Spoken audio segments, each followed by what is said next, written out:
Well, good afternoon. Although when you all will be watching this, it will be morning. Uh, we are joined here today with Charles Rotramel with ReVision. We continue our Mission Moments Sunday School as we invite our mission partners to share about the past year and their organization's work, and also to share some signs of hope that they see in their organization, in the community, in places that might be surprising.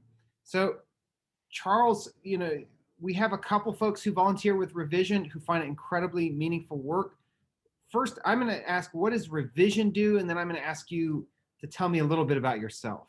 So first, Sure. Tell us about ReVision. So ReVision works with disconnected youth. So basically, what we're trying to do, our mission is to build a community of kinship so that disconnected youth can feel the social supports and the connections that their peers do. So we work all along the school to prison pipeline. A lot of our work is on the deep end with young people who are in the juvenile justice system, both at the county level in Harris County and at the state level in the Texas Juvenile Justice Department facilities, of which there are currently 4 around the state, including the McClellan County Juvenile Correctional Center in Mart. Our work is really mentoring and case management for young people who lack social connections. And you mentioned yesterday the facility in Mart is the largest of those juvenile correction facilities. Is that correct? By far, actually. The Mart facility has a capacity of almost 1,000 young people. There aren't even 1,000 young people in all of the Texas Juvenile Justice Department facilities at the moment. So not saying it will ever get to that capacity, but it was built as an adult penitentiary. And so it's a very large physical plant and has a large capacity. It's a highly secure facility. Yeah. Well, tell me a little bit about yourself. How did you get involved with ReVision? Where do you come into this picture of this work with at-risk youth? So I attended Rice University, and when I was at Rice, a friend of mine was starting the Rice Student Volunteer Program, and he wanted people to sign up so that we could get some space in the Student Center for his organization. So he leaned on me heavily to sign up. I didn't have a car, so I asked for a list of places I could volunteer where I could ride my bicycle. And the Harris County Juvenile Detention Center was on that list. It was the closest to campus. I could ride my bike there, and so I signed up to become a volunteer at the Harris County Juvenile Detention Center. So I mentored some young people there while I was an undergrad at Rice, and that sparked me to write a senior honors thesis on the subject of juvenile corrections. And my last day on campus, we had my thesis review hearing. My professor, Chandler Davidson, asked me a question in the hearing, and he said, I had written in my thesis that there needed to be an organization that used relationships to build social capital for youth, that these kids lack the social capital that their peers have, and so we need more relationships for them. And so he said, does an organization like what you're talking about exist in Houston? I said, no. He said, why don't you start one? Those words were a call from God to me. I didn't hear it like that at the time, but it became a confounding factor in my life. I could not answer that question. Why don't you start one? I spent the entire summer after that wrestling with that question, walking along the bayou, just trying to figure out the answer to that question. Ultimately, I decided God was calling me to do that. So I started a nonprofit, and that has become the work of Houston ReVision. So I've been working with kids in the juvenile justice system for many more than 30 years now. So you, it's a call. yeah. So I mean, this has been your sort of life's mission, really, from college. Yes, it has. I was compelled by the the plight of young people who are in the deep end of the juvenile justice system, because those young people largely don't have strong relationships with family or with adults. They've been disconnected from their school, and then they're treated extremely harshly by the criminal justice system. And to me, those are the most alienated, the most isolated adolescents in our state, and they need the most attention. And unfortunately, they get the least attention. So I think that is something that we're all as Christians called to. How did your Christian faith, your faith in the work of Jesus Christ, connect? How does it fit with this, the work of ReVision and your own sense of mission and being called to this? Well, I mean, there's a couple of ways to answer that. I mean, the biblical call for us to visit people in prison is pretty specific. Literally a command from Jesus. Right. He actually says you do this. Yeah. Right. I mean, so there is that. I mean, I think deeper than that for me, I became a Christian when I was 14 years old. I was not raised in the church. I came to the church by choice. And I clearly saw, even from when I was a teenager, that this idea of kinship is something that God is calling us into, and kinship with the least favored, or the least privileged. And that's who Jesus spent time with. That's who God is calling us to pay attention to. And so to me, that is where I have felt drawn, through my faith, to do the hard work. Because I think that's what Jesus continuously in the Bible is talking to us about, is doing the hard work, not to take the easy choices, but to do the hard work, and to not worry about what other people think about that. Yeah. And so, I could, when I was an undergraduate at Rice, I could not have articulated this in this way to you. It was something I felt, and was compelled to do. But I now, looking back on it, I see it clearly as a calling that I was responding to. I think that kinship is part of the mission of ReVision, and is part of your own sense of God's call. It's such an interesting and powerful word, versus like we're here to. There's a power thing that is removed from that. That actually we're in relationship. That Jesus calls us to be kin with people in these situations, not simply go in and help or provide something for them, but that there's actually an equality of relationship that God is calling us to. Well, this is where the visiting people in prison, especially young people who are incarcerated, this is where the power dynamic really becomes, it goes out of the equation. That your volunteers that have gone into MART and visited with young people there can attest to this same thing. You don't have any power in that situation as the adult.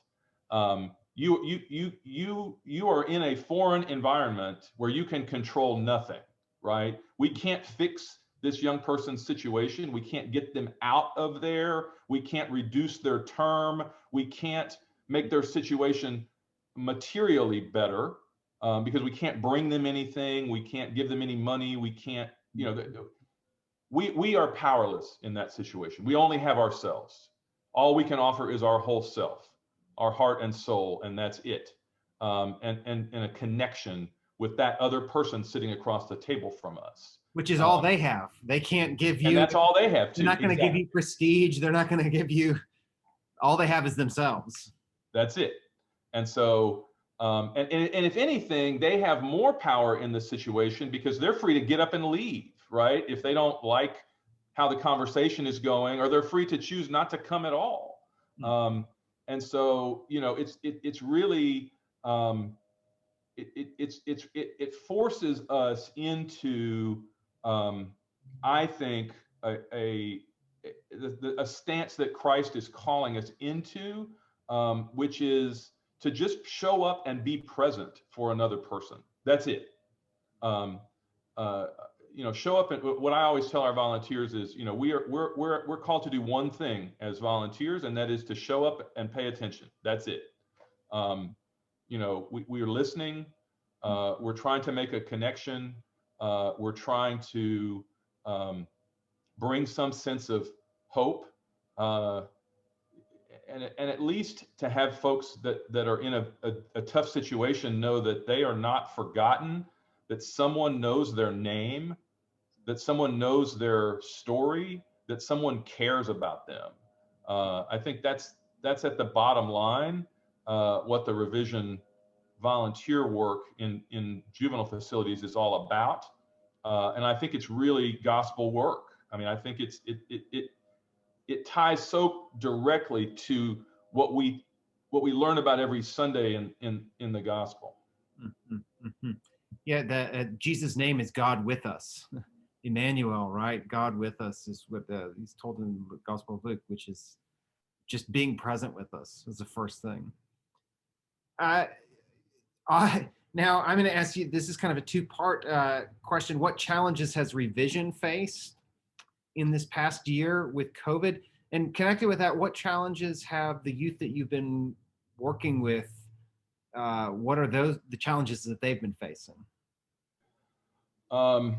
Yeah, I mean, COVID has been devastating for all of us. You know, we had to close ReVision, the center, on March 15th, and we have not reopened. So we would typically be open 7 days a week and serve a hot meal to at least 50 young people every single day. And you're in what part of Houston?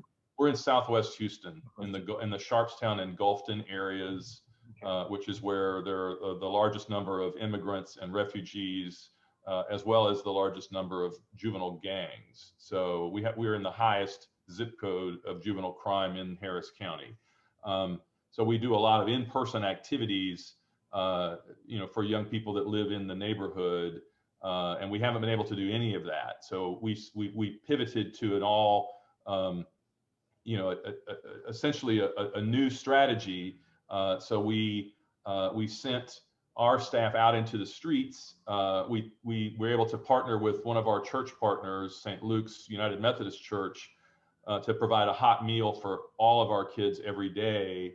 And then we would also see what else they needed in the way of household cleaning supplies, hygiene products, clothing, technology to go on school, anything at all. And we would just deliver that every day to the kids. And then we further went to the juvenile courts and said, well, this seems to be working pretty well, and we've got capacity for more kids. Why don't you furlough kids from the juvenile detention center, because COVID was spreading through there in March and April, and everybody was concerned about that. Mm-hmm. There was no such thing as a furlough from juvenile detention before March.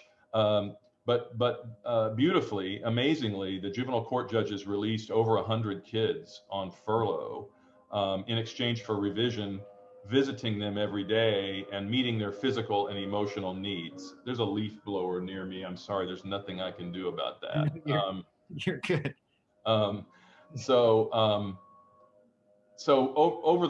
Since March of 2020, we've seen over 200 young people.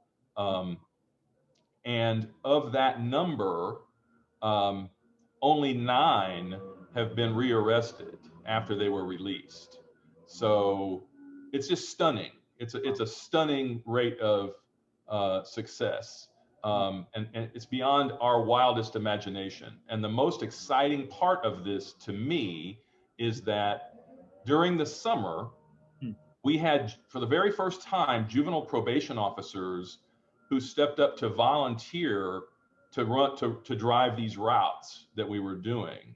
And so they served not as probation officers, but as ReVision volunteers, right? They had no power in the situation. They were just there to help. And that absolutely transformed those probation officers that did that, such that they are all still volunteering for ReVision now and they are now serving as mentors, which means that means the way they're doing their job as probation officers will be different. It will be fundamentally different because they will see through a different lens. And so that's that ReVision that we've been looking for since the beginning of ReVision. We want to ReVision the way our kids are seen by everyone, including probation officers. So that's really been fantastic. In recent days, our effort has been to visit our kids in juvenile facilities that are closed. And so in Harris County, since March of 2020, there hasn't been, just like it's at the TJJD facilities, there's not been any in-person visitation at all allowed. So now, just recently, we have convinced Harris County to allow us to do Zoom visits with kids in juvenile facilities. Wow. And so now we're approaching TJJD to ask if we can do the same with our kids in TJJD facilities. So we'll see what they say. But so far, I conducted the first virtual visit with a kid in detention because I wanted to see what it was like. And it went pretty well. You know, it was pretty short because the kids don't have a long attention span to look at a screen. But it was really good to talk to a young person that has been locked up for a long time. And just to think about how scary it must have been to ride out COVID without getting a lot of information from the outside world and without seeing very many people from the outside world. Just how scary that will have been. You're already isolated in those facilities, and then just when they're sort of on lockdown because of COVID, it can only be worse. Right, absolutely. So I mean, I was asked hopeful things that have been happening at ReVision, and you shared one already with the probation officers. So are there other things, signs of hope, good things that have been happening? I mean, by allowing for furlough, right, is for some of these youth. Is that gonna, like, and if that's successful, is that gonna change how? Like, if I were a judge, I would be thinking, that's interesting. This actually worked.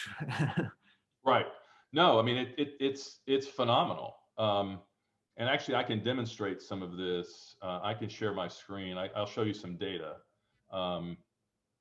So not to get too deep in the woods, but I do want to show you some data. So because we started this so early in COVID, we've been able to keep it going for long enough to be able to demonstrate some impact. So in Harris County, the number of admissions to detention decreased 64% between 2019 and 2020. And there were 53% fewer placements in the state facilities or the county-run institutions. So you see that dramatic decline even since 2010. So this is an ongoing juvenile justice reform effort that Harris County has undertaken, and it's working, right? I mean, juvenile crime is down in Harris County. Fewer kids are being, incarcerated, and more kids are being allowed to stay in the community. And so all of those things working together mean that Harris County is becoming a national leader in the juvenile reform effort. Typically in previous years, from 2010 and even earlier, Harris County put more kids in Texas Juvenile Justice Department facilities than all the other counties combined, wow. Which is that's stunning to think about, but it's also true. And so to see Harris County take this progressive step of deciding that that's not the way forward is really exciting. And what you're saying is that juvenile crime has gone down. So it's not Correct. simply like, it doesn't mean that people are out in the streets pandemonium. It's Right. both things are happening at the same time. So Simultaneously. locking people up hasn't been working. It has not been working. Right. And your volunteers that have gone into MART, I know would be willing, would be, we feel that when we walk in these facilities, right? These facilities are not working, right? If by working what we mean is anything other than incapacitating these youth. They do work for that. And sometimes that's, that sometimes there are kids that is the only intervention that will be effective. So I'm not an abolitionist of juvenile facilities. Don't read me wrong. But I think in general, the best intervention possible is to keep kids in their home communities, around their peers, and attending their regular schools. Because that gives them the best chance of success, the best chance to stay out of the adult criminal justice system. And so to see, that effort being proactively engaged in Harris County, which is traditionally the most, sort of law and order county in the state, and to have that be working, that's the sign of hope for me. I mean, that's the culmination of my career's work, I mean, this is what we've been hoping for, for 35 years. It's just, it's super exciting to see this play out in real time. The Annie E. Casey Foundation is now highlighting the deep end work that Harris County is doing as one of the national leaders in juvenile justice reform. And if these statistics hold, which we really expect them to get better, I think you'll be hearing a lot about that, because I think it'll be teaching other counties and even the state system how to think differently about juvenile justice and how to intervene in the lives of these kids. I think to boil it all down, I think the lesson that we've learned during COVID is if we stay in constant communication with these young people and meet their physical and emotional needs every day, they're fine. They can be successful, even if they're living in marginal situations, right?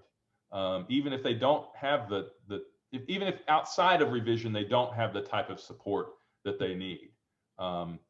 So that's a new lesson for us, and a definite sign of tremendous hope for ReVision. So has that shaped even once COVID restrictions go away, has that shaped what you're sort of planning for the future, or sign the hope for the future in terms of your own ministry? Absolutely. We intend to keep this going. We intend to keep, we look forward to the time when we can resume our in-person activities, and serve that hot meal at ReVision every day and have kids gather in person. But regardless of that, this effort to reach out to kids every day and to see them every day and to meet their physical and emotional needs, that's going to continue. We have learned, we and the justice system have learned a valuable lesson, which is that formula can keep kids supported and help them to get their lives back on track. And so we will absolutely continue that for sure. And we're even taking that, we're hopeful. I'll give you an example. There's a young person that we became aware that there's an 11-year-old who's incarcerated in Abilene. And someone from a state department reached out to us about this young person. Could we possibly, because they were aware of our strategy of furloughs and the support strategy, so could we construct something in Abilene for that young person? So we reached out to some church partners that we know in Abilene. We don't have a program in Abilene, but we reached out to some church partners that we know, and then through them we found a chaplain who works in the adult prison there in Abilene. And so we've constructed a group of people who would be willing to see this 11-year-old if he were released from juvenile detention. And we've put together a plan so that he would be contacted every day by one of these adults and seen in person every day. And then the physical and emotional needs would be met. And we've provided that as a formal plan to the judge there in Abilene. And I believe that kid's going to be released tomorrow. Oh, praise God. So that's an example of what's possible here, because if the whole system could learn from this, then I think we could get better outcomes for our young people, and we wouldn't necessarily, have to be thinking about them entering the adult prison system in their futures. That's awesome. 11 years old is that's insane to think of it. It's really shocking. But it happens, I mean, it's that the law allows that, and the same facility with someone who's 19, right? Yes. Yeah. I mean, the difference between is wild. Absolutely. So, right now, St. Albans, there's not much that we can do in terms of partnering, volunteering, but we're hopeful that COVID, with the vaccines, and at least in the near enough future, that we'll be able to go to the facility in Mart again. Tell us about how we can be involved. So there are, several hundred young people in the facility in Mart. They have different programs there. So they have a full residential treatment center there. They have a psychiatric unit there, and then they have their general population there. So there's a lot of young people at Mart, and the staff at Mart is very professional. And you may have heard about some scandals at some other Texas Juvenile Justice Department facilities. You have not heard about that at Mart, because that has not occurred at Mart. That staff is very professional, and they have some very experienced people that work there.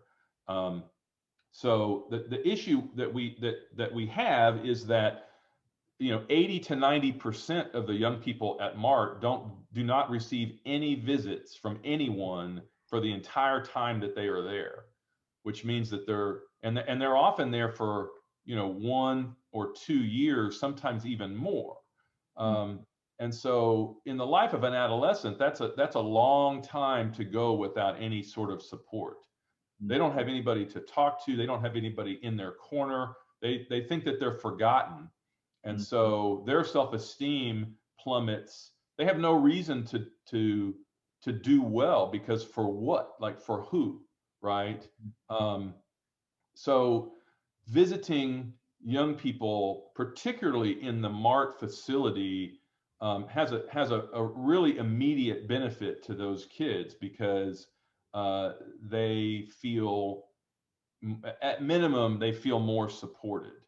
Now, on the plus side, the kids in the Texas Juvenile Justice Department receive a lot of benefits if they choose to accept them. So they have a strong education program, and TJJD will even pay for those kids to go to college if they choose to do that. So some kids can really benefit from that with a little push. They need somebody pushing them to do that.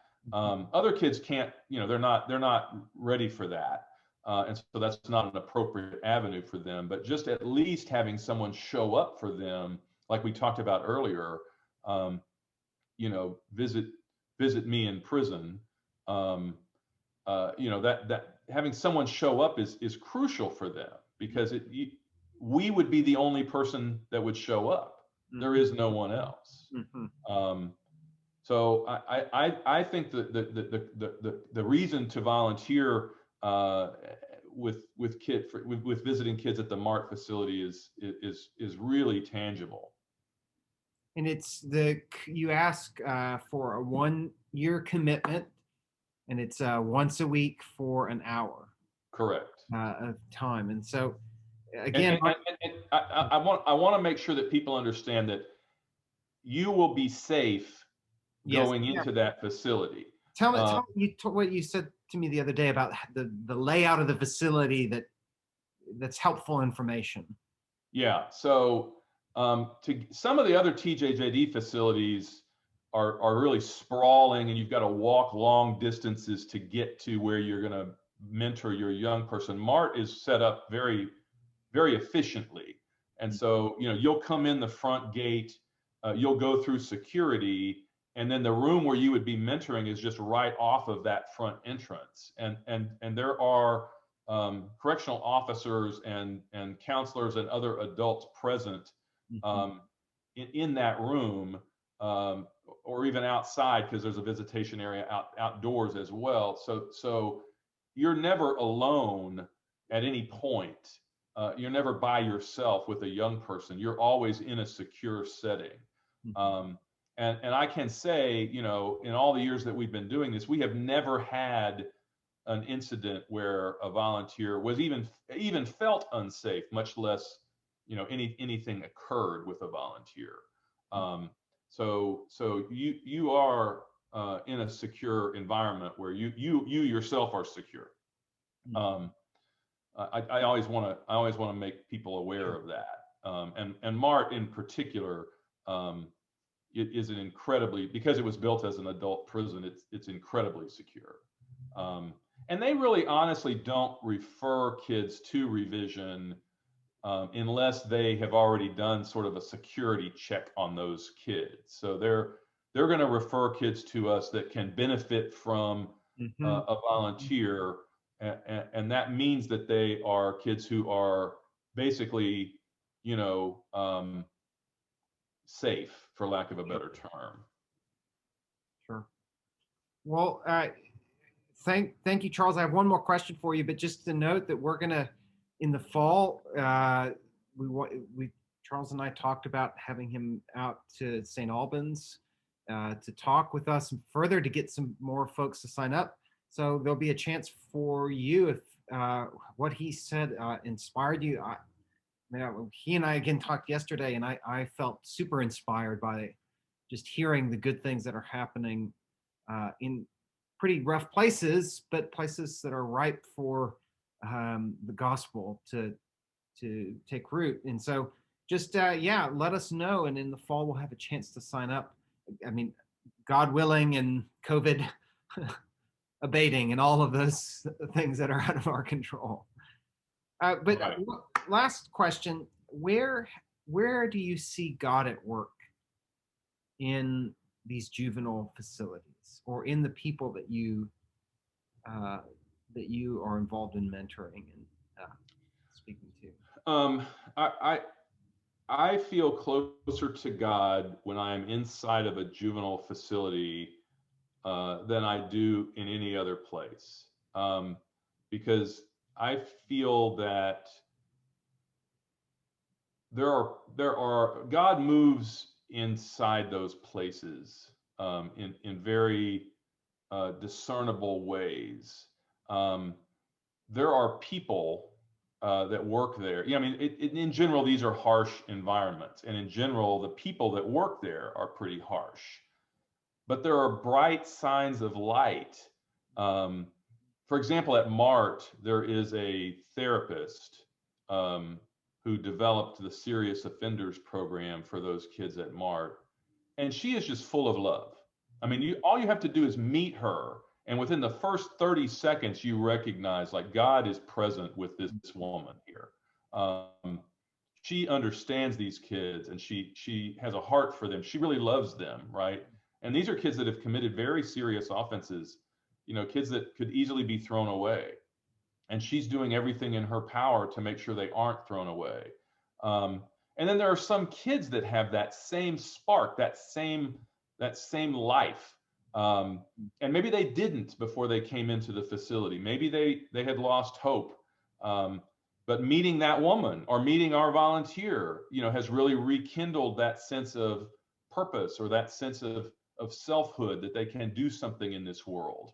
And so in places of great darkness, of places where hope is so scarce, walking in there, embodying that hope, and looking for others that embody that hope, God runs as a through line through that work in a very powerful way. I can't emphasize it enough. And those of you those of you volunteers that have done this work either in prisons or in juvenile facilities, I think will know what I'm talking about. It's something that you feel with your whole soul when you're in those places, and it's what keeps people coming back again and again to volunteer in these settings, because you feel God is with you, and you feel that you're doing God's work in ways that can be difficult to discern out in the world. Well, Charles, thank you so much for taking the time to talk to us from Houston. Peace and blessings to you, and we're so excited for the work that you guys are doing, and look forward to getting St. Albans further involved. Yeah, we're excited as well. Thank you so much, and yeah, that the kids at Mart will need they'll need you more than ever once we can get back in there. Great. Well, thank you so much.